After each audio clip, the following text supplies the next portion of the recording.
Welcome to நலம் தானா viewers.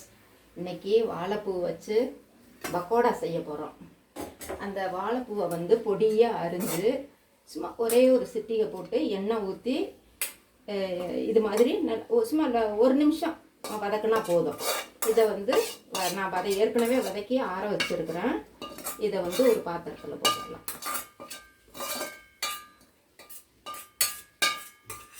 நம்ம பொதுவாக வாழைப்பூ வடை செய்வோம். இது வந்து அதுன்னா அரைச்சிக்கிட்டு செஞ்சுக்கிட்டுலாம் இருக்கணும். இது வந்து ஈஸியாக பக்கோடா செய்கிறாப்புல செஞ்சிட வேண்டியது. இது மாதிரி பொடியாக அரிஞ்சு போட்டுக்கிட்டு இதில் வந்து வெங்காயம் நமக்கு வேணுங்கிற டேஸ்ட்டுக்கு தகுந்தாப்புல வெங்காயம், கொஞ்சம் இஞ்சி, கொஞ்சோண்டு பூண்டு, பச்சை மிளகாய் பொடியாக அரிஞ்சு, சின்ன மிளகாய் இது அதனால் 3 போட்டிருக்கேன். நமக்கு இன்னும் கொஞ்சம் ஸ்பைசி வேணும்னா மிளகாய் பொடியும் போட்டுக்கலாம். அந்த கரம் மசாலா கூட நம்ம டேஸ்ட்டுக்கு தகுந்தாப்புல போட்டுக்கலாம்.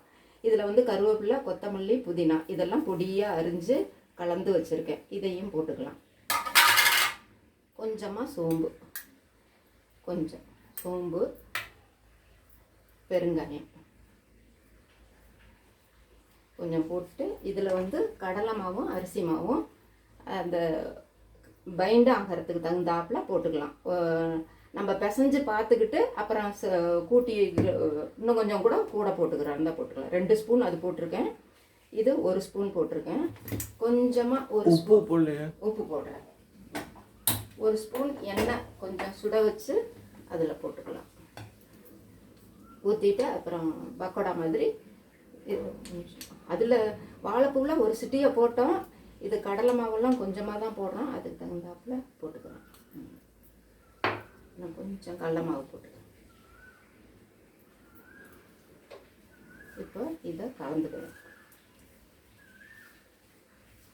தண்ணி ரொம்ப ஊற்றக்கூடாது. இந்த வெங்காயம் வாழைப்பூ தண்ணியை அநேகமாக போதும்.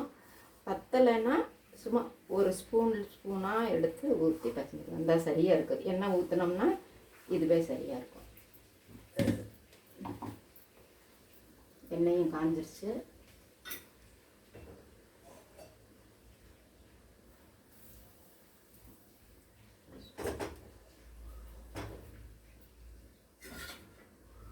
இதில் சுடுறதுக்கு தகுந்தாப்புல கொஞ்சம் எண்ணெய் ஊற்றி காஞ்சிக்கிட்டு இருக்கட்டும். அதுக்குள்ளே அதை பிசைஞ்சிடலாம்.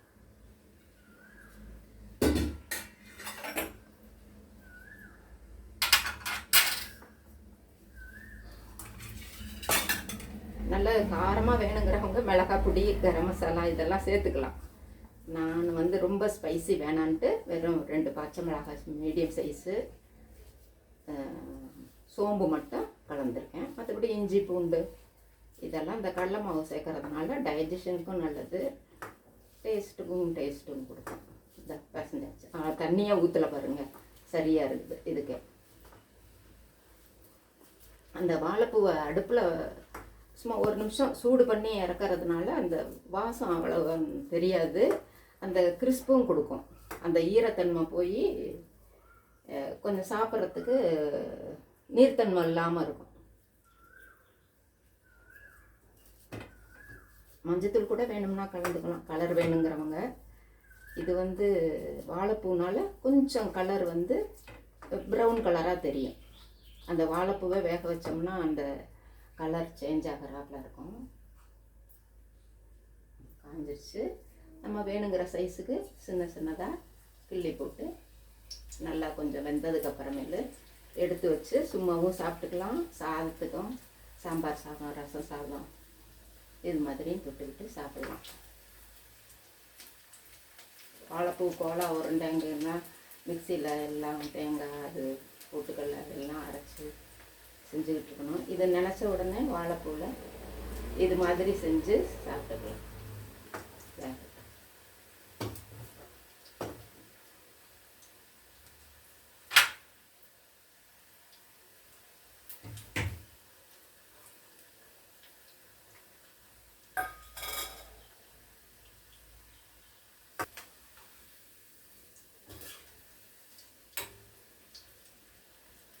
நல்லா இதுவும் எண்ணெய் சூடாக எண்ணெய் வேறு 1 ஸ்பூன் ஊற்றிருக்கோம் இல்லையா, நல்லா கிறிஸ்பாகவும் இருக்கும். கொஞ்சமாக மாவு போட்டிருக்கிறதுனால இந்த வாழைப்பூ வெங்காயம் டேஸ்ட்டு ஜாஸ்தியாக இருக்கிறதுனால சாப்பிட்றதுக்கு நல்லாயிருக்கும். வெறும் பக்கோடா போடுறப்ப நிறையா கடல மாவு அரிசி மாவு போடுவோம் நம்ம. இதுக்கு வந்து முக்கியமாக இன்க்ரீடியன்ஸு வாழைப்பூங்கிறதுனால வாழைப்பூ டேஸ்ட்டு இருக்கும். வித்தியாசமான வாழைப்பூ பக்கோடா.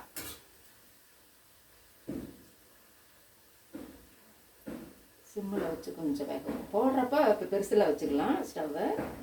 கொஞ்சம் வெந்தோடனையும் சின்னதில் வச்சு சிம்மில் வச்சு நல்லா கொஞ்சம் பரட்டி விட்டு வேக வச்சு எடுத்துக்கிட்டோம்னா உள்ளவும் நல்லா வெந்துடும்.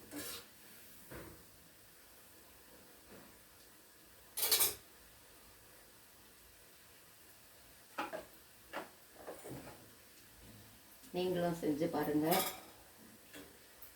நலம் தானா சேனலுக்கு சப்ஸ்கிரைப் பண்ணுங்கள், பெல் பட்டனை ப்ரெஸ் பண்ணுங்கள். நீங்களும் செஞ்சு பார்த்துட்டு கமெண்ட் சொல்லுங்கள். ரொம்ப நல்லாயிருக்கும், வித்தியாசமானது. இந்த வெந்துருச்சு.